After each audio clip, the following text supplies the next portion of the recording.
नमस्ते दोस्तों, commodity insights के इस चैनल में आपका स्वागत है। मैं वंदना भारती। आज काफ़ी क्वेरीज आने के बाद एक स्पेशल मैंने यहाँ पे वीडियो बनाने की सोची और वो है यहाँ पे सबसे वोलाटाइल कमोडिटी अभी की। और ये यहाँ पे बुलियन की बात नहीं हो रही है, यहाँ पे क्रूड ऑयल नेचुरल गैस की बात नहीं हो रही है। ये है एग्री कमोडिटीज और जीरा, जिसकी मूव जो है वो अनप्रेसिडेंटेड मूव हम लोगों ने यहाँ पे आता हुआ देखा। काफी वाइल्ड मूव्स आए, एक हाई लगा और यहाँ पे काफी ज्यादा लो लगा। अब यहाँ पे किसान भाई हो, चाहे ट्रेडर्स हो, चाहे यहाँ पे फ्यूचर्स मार्केट के ट्रेडर्स हो, वहां पे एक इनकी क्वेरीज, लगातार क्वेरीज आ रही है कि क्या ये रुकावट थमेगी या ये रुकावट अभी कंटिन्यू रहेगी और हमें किस डायरेक्शन में भी ट्रेड करना चाहिए। तो इन सब पर्पस को सॉल्व करते हुए मैंने ये वीडियो बनाया है और इसके लिए मैंने यहाँ पे छोटा सा प्रेजेंटेशन यहाँ पे बनाया है ताकि मुझे समझाने में और आपको समझने में यहाँ पे आसानी हो कि किस तरीके से यहाँ पे जीरा जो है वो ट्रेड कर सकता है। तो सबसे पहले यहाँ पे हम देखते हैं कि ईयरली प्राइस मूवमेंट जो है एनसीडीएक्स पे ये किस तरीके से आई थी। 2005 पे ये कमोडिटी लॉन्च हुई थी और 2005 में अगर इस कमोडिटी की बात करें तो करीब करीब 6000 5000 का एक रेंज हुआ करता था। और इतने लॉन्ग ईयरली कंसोलिडेशन, यानी कि डाउनसाइड ले ले तो करीब करीब 6000, अपसाइड ले ले तो करीब करीब 20000, बस ये रेंज था, एक 12000 का रेंज था। और उस 12000 की रेंज में इस कमोडिटी ने लगभग लगभग यहाँ पे 14 से 15 साल के करीब यहाँ पे ट्रेड किया और एक यहाँ पे अपसाइड आना शुरू हुआ। वो शुरुआत हुई 2022 में, एक बहुत ही स्ट्रॉन्ग मूव आई तो लगा कि यहाँ से अब ये जो अपसाइड है ये कंटिन्यू रहेगा या फिर 2023 का जो साल होगा वहां पे एक फॉल आता हुआ हम देख सकते हैं। लेकिन हम लोगों ने एक और यहाँ पे रिकॉर्ड हाई बनता हुआ देखा। अगर आप मूव देखेंगे, इस बेस बनने के बाद एक ब्रेकआउट की तरह आया टेक्निकल चार्ट पे और 30,000 से ऊपर तक का हाई लगा 2022 में जीरे में। तो यहाँ से लगा था कि एक अपसाइड यहाँ पे बिल्कुल आना चाहिए क्योंकि प्रोडक्शन काफी कम था। लेकिन यहाँ पे जो हाई लगा ये करीब करीब 65,000 तक का हाई लगा। तो जो 18,000 की कमोडिटी थी, यहाँ पे 16,000 की कमोडिटी कमोडिटी 2021 में, वो यहाँ पे सडनली ट्रिपल से भी ज्यादा होके 2023 में करीब करीब इसने 65,000 का हाई लगाया। अब इस कमोडिटी में लगातार एक फॉल आ रहा है और इस कमोडिटी ने हाई लगाने के बाद पिछले अगर 9 हफ्तों की बात की जाए उसमें यहाँ पे एक फॉल आया 65,000 से लेके अब ये करीब करीब यहाँ पे 41,000 के करीब ट्रेड हो रही है। यानी कि ऊपरी स्तर से 24,000 तक का फॉल आ चुका है। तो क्या ये फॉल थमेगा या फिर ये फॉल यहाँ पे रुकना चाहिए या फिर और यहाँ पे गहरा हो सकता है। इससे पहले थोड़ा सा यहाँ पे ध्यान देते हैं कि इस काउंटर में आखिर हुआ क्या था, क्योंकि क्वेरीज है कि इस कमोडिटी में इतनी मूव कहाँ से आई। यहाँ पे आप देख सकते हैं 19-20 से लेके यहाँ पे प्रोडक्शन और एरिया का डेटा हम लोगों ने यहाँ पे लिया है। Thanks to the team for providing this data. और देखेंगे तो यहाँ से प्रोडक्शन एक पीक लगाया तो 2020-21 में यहाँ पे अपना एकरेज भी बढ़ा था, काफी बढ़िया एकरेज था, 12.76 लाख हेक्टेयर में यहाँ पे बुआई हुई थी। इसके बाद लगातार हम लोगों ने एक फॉल आता हुआ देखा है। 22-23 में ये फॉल काफी नीचे आया और 8.67 लाख हेक्टेयर तक ही यहाँ पे बुआई हुई थी। और रही बात अगर प्रोडक्शन की जाए तो वो 9.12 लाख टन से घट के यहाँ पे करीब करीब 5.5 लाख टन के करीब ही रहा। अब यहाँ से उम्मीद है, क्यों यहाँ पे गिरावट हो रही है, उसकी एक बहुत बड़ी बात है कि यहाँ से अब उम्मीद है कि एक तो है कि हमारा पीक जो अराइवल सीजन था उससे हम यहाँ पे गुजरे हैं। तो सबसे बड़ी बात है कि हमें ये देखना होगा कि कैसे कैसे यहाँ पे जीरे की बुआई होती है, कब हार्वेस्टिंग होती है, कब यहाँ पे पीक अराइवल सीजन होता है। तो ये जानना हमारे लिए बहुत जरूरी है, जो कि हमें प्राइस ट्रेंड को जानने में हेल्प करता है। अक्टूबर से नवंबर तक यहाँ पे बुआई का समय होता है। अगर आप देखें तो फरवरी मार्च में हार्वेस्टिंग जो है वो शुरू हो जाती है, लेकिन जो पीक अराइवल सीजन होता है वो अप्रैल मई वाला टाइम होता है, थोड़ा बहुत यहाँ पे जून में भी होता है।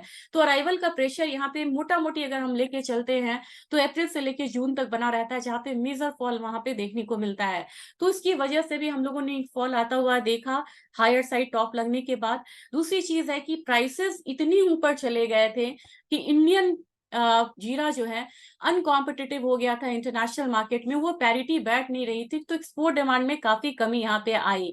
अब इंडिया क्यों इतना इंपॉर्टेंट है, क्योंकि 70% से ज्यादा जो सप्लाई है ग्लोबल मार्केट में वो इंडिया करता है, बाकी टर्की सीरिया जैसे देशों से आता है। लेकिन काफी एक्सपोर्ट इस बार यहाँ पे कंजम्पशन कम भी हुआ है, विदेशों में भी कंजम्पशन कम हुआ है। इसके बाद देखा जाए तो यहाँ पे एक्सपोर्ट जो है वो डाइवर्ट हुआ है टुवर्ड्स टर्की एंड सीरिया, और जो इम्पोर्टर्स थे उसमें यहाँ पे यूएस तक की जो कंट्री थी उन्होंने टर्की सीरिया से यहाँ पे इम्पोर्ट करा। तो सीधा सीधा आप देख सकते हैं कि एक यहाँ पे प्राइस राइज इसलिए आया था क्योंकि यहाँ पे प्रोडक्शन कम हो रहा था, एरिया यहाँ पे कम हो रहा था। लेकिन अब यहाँ पे क्योंकि नमी काफी अच्छी है इस बार, तो यहाँ पे उम्मीद है कि क्योंकि इतना रिम्यूनरेटिव ये प्रोडक्ट हो गया हुआ है फसल, कि किसान काफी उत्साहित हैं, तो उम्मीद है कि इस बार जो है ये रकबा भी बढ़ेगा और इस बार फसल भी बढ़ेगा। लगभग लगभग 13% तक का प्रोडक्शन यहाँ पे ज्यादा होने की उम्मीद है, अगर 24 की बात की जाए, सब कुछ यहाँ पे अगर सामान्य रहता है तो। लेकिन इसके साथ साथ अगर हम एक्सपोर्ट का देखें तो एक्सपोर्ट यहाँ पे उम्मीद है कि इस बार एक्सपोर्ट थोड़ा सा कम होने की है, और अगले साल भी एक्सपोर्ट का अगर सेम पेस रहा तो on an average 5 years average से एक्सपोर्ट यहाँ पे कम हो सकता है।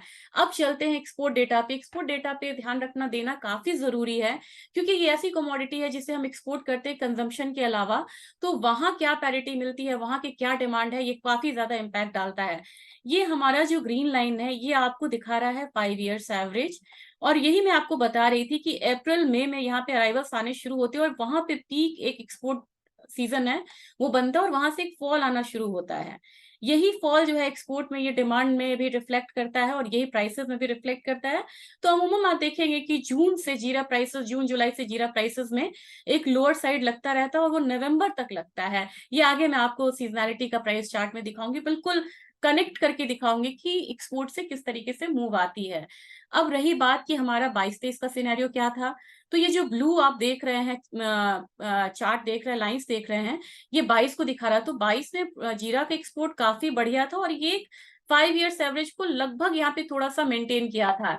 लेकिन 23 में अगर जीरा की एक्सपोर्ट की बात की जाए, एक फियर फैक्टर था जब यहाँ पे बिल्कुल सरपास किया था इसने 22 के डिमांड को, क्योंकि डर था कि जब बात हो रही थी कि जीरा के प्राइसेस यहाँ पे प्रोडक्शन किस तरीके का होगा या कैरी फॉरवर्ड कम है, और काफी किसान भाइयों ने बिजाई के लिए भी यहाँ पे जीरा को खरीदा था जब बात हो रही थी कि ये 65,000 की कमोडिटी 1 लाख भी जा सकता है। इसलिए र्यूमर से थोड़ा सा आपको बच के रहना होगा, थोड़ा सा रियलिस्टिक अगर हम यहाँ पे रिसर्च के साथ यहाँ पे ट्रेड करें तो मेरे ख्याल से हम लॉस से बच सकते। तो काफी किसान भाइयों ने भी बुआई के लिए भी यहाँ पे खरीदा था जीरा को।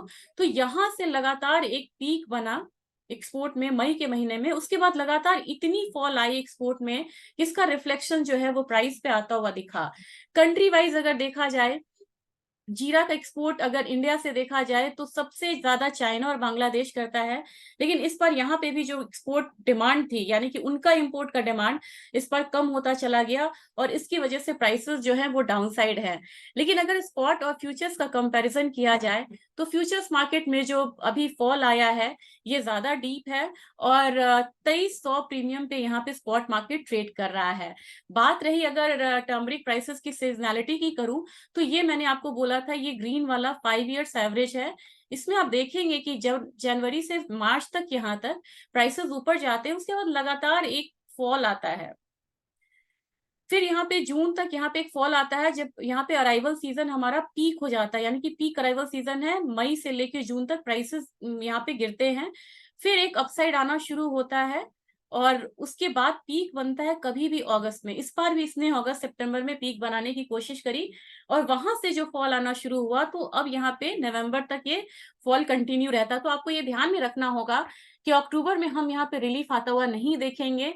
ये यहाँ पे जो फॉल है ये नवंबर में भी कंटिन्यू रहेगा, यानी कि अभी तक जो फॉल आई है वो नॉर्मल नवंबर में भी कंटिन्यू रह सकता है। तो थोड़ा डाउन साइड की उम्मीद यहाँ पे और है।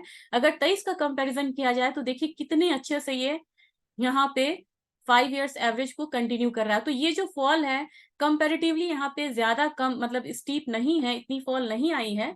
और नीचे की तरफ प्राइसेस जो हैं ये नीचे की तरफ आपको देखने को मिलेगा, और नवंबर में भी एक करेक्शन जो है वो आता हुआ दिख सकता है।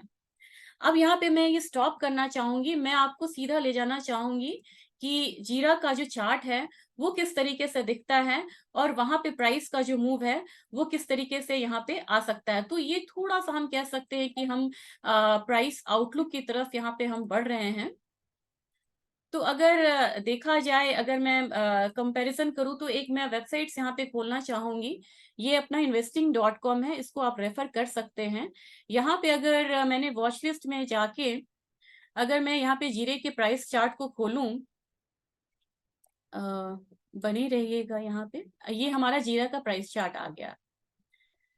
तो इस तरीके से ये अगर हम यहाँ पे वीकली चार्ट लगाते हैं तो आप देख सकते हैं कि काफी ज्यादा फॉल यहाँ पे आ चुका है, यानी कि करीब करीब ये कमोडिटी अगर अगर कॉन्ट्रैक्ट हम ले तो इससे कॉन्ट्रैक्ट हाई करीब करीब 64,000 के करीब का लगाया है, इनफैक्ट उससे ऊपर का लगाया है, और वहां से लगातार एक फॉल बना है। तो सपोर्ट अभी यहाँ नहीं दिख रहा है, सपोर्ट जोन आपको कहीं ना कहीं ये 36,000 से लेके ये 35,000 का जो जोन है वहां तक आपको एक सपोर्ट दिखेगा। तो मेरे ख्याल से 37,000 से 35,000 का आपको वेट करना चाहिए, जो यहाँ पे किसान भाई हैं उनके लिए ये सलाह रहेगी कि ये भी जो प्राइस है ये प्राइस अट्रैक्टिव है। अगर आपके पास कुछ है, आप अगर बेचना चाहते हैं फॉर द टाइमिंग, तो थोड़ा सा आप यहाँ पे बेच सकते हैं, लेकिन फ्रेश अराइवल आने में 5 महीने हैं, तो थोड़ा सा यहाँ पे आप रुक जाइए।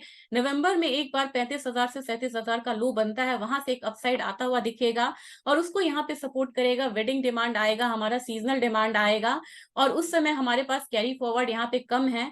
और इतनी गिरावट के बाद मुझे लग रहा है कि इंटरनेशनल मार्केट से भी डिमांड आने शुरू हो जाएंगे, क्योंकि जो विंटर सीजन होता है उसमें स्पाइसेस की डिमांड काफी यहाँ पे बढ़िया हो जाता है, स्पाइसेस का डिमांड बढ़ जाता है इंटरनेशनल हो या डोमेस्टिक लेवल। तो मेरे ख्याल से फेस्टिव सीजन, सीजनैलिटी और वेडिंग डिमांड जो है, ये यहाँ पे 3 फैक्टर्स हैं जो कि जीरा के इतने गिरने के बाद इसको सपोर्ट देगा। तो मेरे ख्याल से यहाँ पे 35,000 से 37,000 का एक जीरा यहाँ पे बेस बना सकता है।